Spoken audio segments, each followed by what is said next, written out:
Bien, muy buenas tardes a todos y muchas gracias por estar presentes.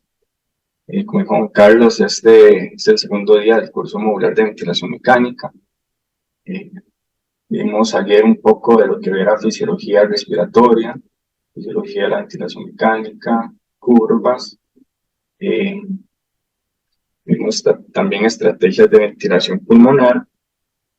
Y hoy, el día de hoy, vamos a ver temas también muy bonitos, muy interesantes, como la liberación y la ventilación mecánica, que es el tema que sigue, gases arteriales, ventilación mecánica en pacientes con COVID, que fue algo que vimos recientemente por la pandemia.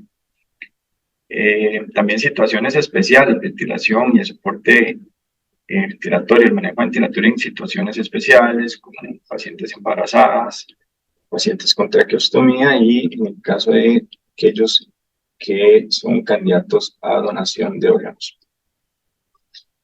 Ok, empezamos entonces en liberación o winning de la ventilación mecánica. Esa imagen que de hecho yo ayer la utilicé también me parece muy vacilona, muy graciosa, porque a veces el winning o el destete no siempre va a depender de nosotros mismos, ¿verdad? Entonces en muchas ocasiones el mismo paciente es quien se desteta la ventilación. Entonces, ¿qué es el destete o el winning? Es aquella reducción gradual del soporte ventilatorio y su reemplazo por la ventilación espontánea. Posterior a esto, posterior a la reducción gradual, podemos hacer un retiro del soporte ventilatorio hasta llegar al punto de la extubación. Entonces, en esa imagen que tenemos ahí, podemos ver que cuando se admite al paciente, se ingresa al paciente, como fase 1 se va a dar un tratamiento propio de lo que es la insuficiencia respiratoria aguda, donde se lleva a cabo tanto el periodo de la atención como la resolución del problema que lleva el paciente a esa condición de insuficiencia respiratoria y a la ventilación mecánica también. Pues hay una etapa 2, que es la etapa como de sospecha, donde aquí el personal sanitario, tanto médico como terapeuta, como el enfermero, hace una sospecha de que el paciente está listo para el destete. ¿Okay? Se evalúa también la preparación del paciente para el destete para poder determinar la posibilidad del éxito. Posterior a esto se realiza una prueba de ventilación espontánea y donde esta prueba va a evaluar la capacidad del paciente para ventilar solo. Voy a poner el puntero láser más fácil. Y al final, punto 5, se va a la extubación y en caso de que sea necesario, que todos nosotros siempre esperamos que no sea así, una fase de reintubación. Ok, aquí se habla de lo que es la clasificación del destete según su dificultad. Entonces, el destete puede ser simple, pero es de aquellos pacientes que toleran una prueba de ventilación espontánea con posterior extubación exitosa. Entonces, se representa el 69% de los pacientes con destete, con 5% de mortalidad. Ahora, un destete difícil es aquel donde los pacientes hacen una prueba de ventilación espontánea inicial, pero esta falla. Entonces, ya posterior van a requerir hasta 3 pruebas de ventilación espontánea o un periodo menor de 7 días para hacer la misma prueba con una posterior extubación exitosa. Y un destete prolongado es aquel que va a llevar más tiempo para realizar la prueba, esta va a ser mayor a 7 días, o va a requerir también más de 3 pruebas de ventilación espontánea para llegar a una extubación exitosa, y esta va a representar el 15% de los pacientes. Ahora, ¿por qué puede ser difícil liberar a un paciente del ventilador mecánico? Entonces, por medio de factores, que puede ser que el paciente está muy enfermo o que el personal clínico no sea capaz de liberarlo. Entonces, va a cumplir ciertas características. Entonces, si el paciente está muy enfermo, entonces, este se va a dar cuando las demandas son mayores, estas demandas de acá son mayores que las capacidades Entonces va a haber un desbalance, ¿verdad? Que se va a inclinar hacia este lado, que nos lleva a la ventilación mecánica. ¿Y cuáles son esas demandas? Una disminución de la distensibilidad, un aumento de la resistencia, un aumento del volumen minuto y un aumento del espacio muerto. Pero si el paciente tiene mayor capacidad, entonces que superan estas demandas, como el driver respiratorio, la adecuada función muscular, se puede pensar en este momento que el paciente pueda asumir sus propias ventilaciones. Entonces, tiene que haber un equilibrio entre ambas para que el paciente no esté ni totalmente soportado, totalmente ventilado, ni con falta de soporte ventilatorio. Aquí hay otro ejemplo, donde la carga respiratoria supera la capacidad respiratoria del paciente, como por ejemplo en algunos casos como enfermedad pulmonar, disfunción cardiovascular, enfermedades de la pared torácica, donde hay debilidad muscular, automatismo respiratorio disminuido y función neuromuscular alterada. Pero ¿qué pasa si esto más bien cambia? La capacidad del paciente y la capacidad respiratoria del paciente va a ser mucho mayor. Entonces no va a requerir ningún soporte ventilatorio, más bien va a ser candidato para el destete. Entonces, cuando el personal clínico no es capaz de liberarlo, se puede dar por diferentes causas. Una de ellas es que no usa estrategias protectoras, como las que vimos el día de ayer, ¿verdad? Y esto puede ocasionar lesión pulmonar. Cuando se permite la ventilación con asincronías por una mala sedación o programación inadecuada de parámetros y el paciente se pone asincrónico, y cuando hay mantenimiento inactivo del control respiratorio por sedaciones inadecuadas. Y todo esto me va a producir, o va a producir en el paciente, no a mí, debilidad muscular. Entonces, hay criterios clínicos para realizar la preventilación espontánea. ¿Cuáles son estos criterios? Estos son criterios obligatorios, ¿verdad?, que debe cumplir el paciente, como la mejoría de la causa de la falla respiratoria en la sala primaria, que tenga una PAFI mayor a 150, con saturación mayor de 90, una FiO2 de 40% y un PIB menor a 5 centímetros de agua, con un pH en 7.25, que esté hemodinámicamente estable, y si necesita de un soporte vasopresor, que ojalá sean bajas dosis, y que también tenga la capacidad de iniciar un esfuerzo inspiratorio. Hay criterios opcionales como la hemoglobina mayor a 8 miligramos por decilitro, que tenga una temperatura de menos de 38 y que su estado de conciencia esté íntegro, que el paciente esté alerta, que esté despierto. Ahora, debido a estos criterios, ¿se puede extubar al paciente? Pues todavía no. Nosotros necesitamos reconocer también algunos potenciales factores de riesgo que nos pueden indicar un fallo en la extubación. ¿Cuáles son? La edad mayor a 65, que tenga una enfermedad cardiorrespiratoria crónica subyacente, que tenga una neumonía y que esa sea la razón que lleva al paciente a la intubación, con un índice de ventilación superficial con valores altos, un balance fluido de hídrico positivo, pacientes neurocríticos, en aquellos pacientes que también tienen un índice de ventilación superficial mayor a 105, una PAFI menor a 200 y una escala de Glasgow menor a 8. Pacientes con abundante cantidad de secreciones, Glasgow menos 10, presión arterial de CO2 mayor a 44 miligramos de mercurio durante ventilaciones espontáneas. Ahora, se dice que un predictor como tal no es fiable. Múltiples estudios intentan identificar a los predictores de destete y extubación.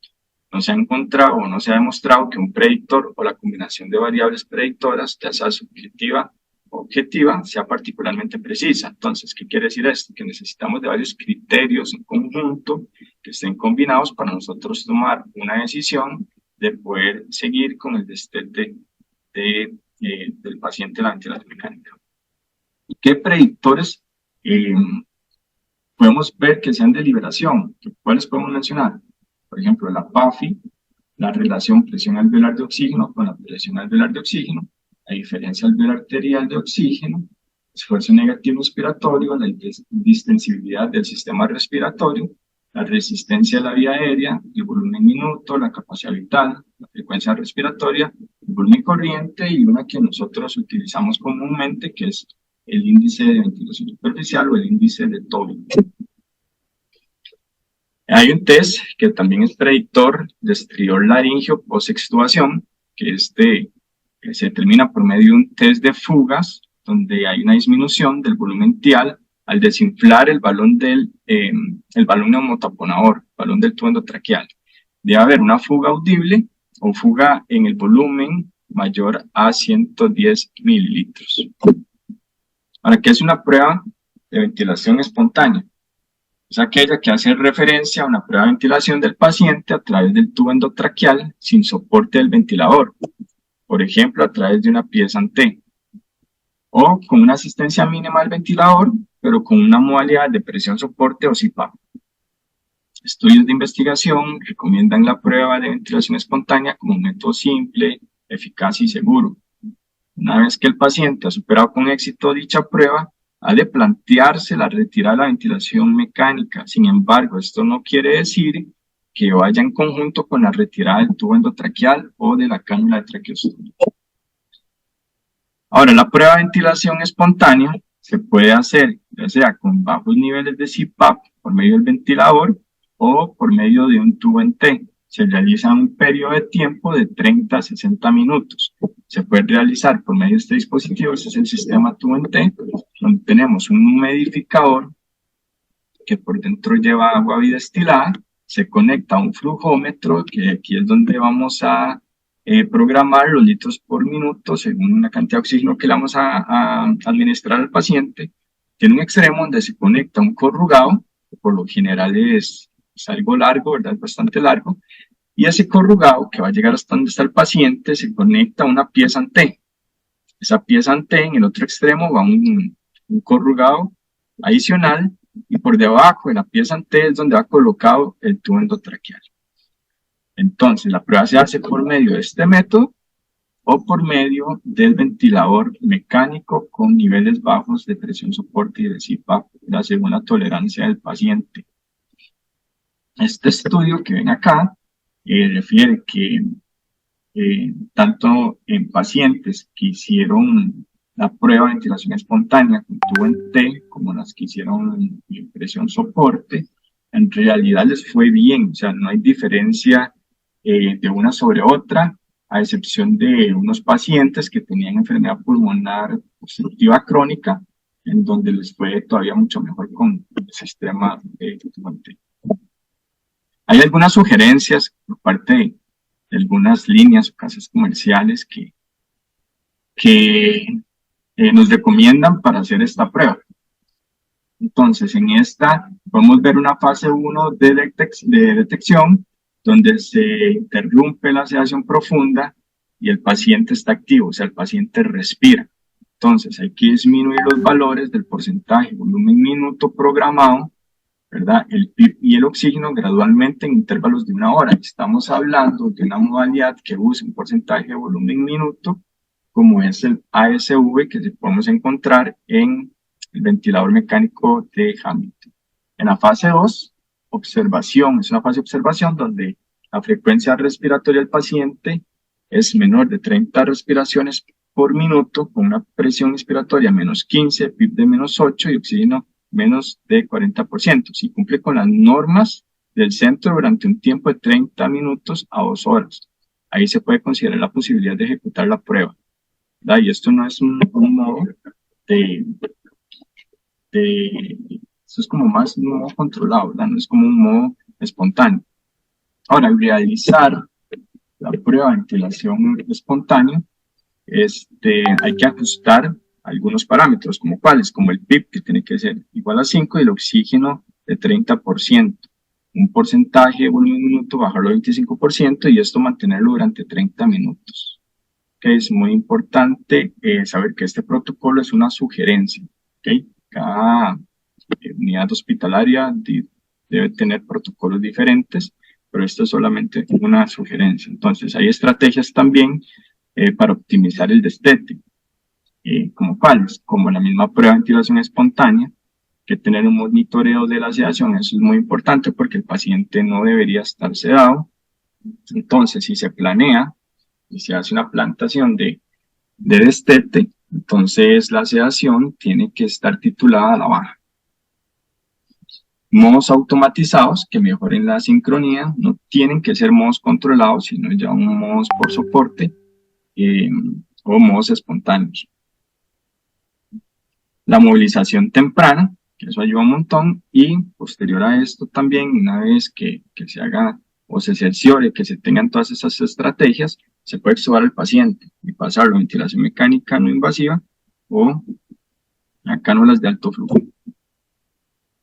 Estos son estudios que indican la eficacia y la seguridad de ir titulando la sedación en el paciente para que éste haga pruebas de ventilación espontánea.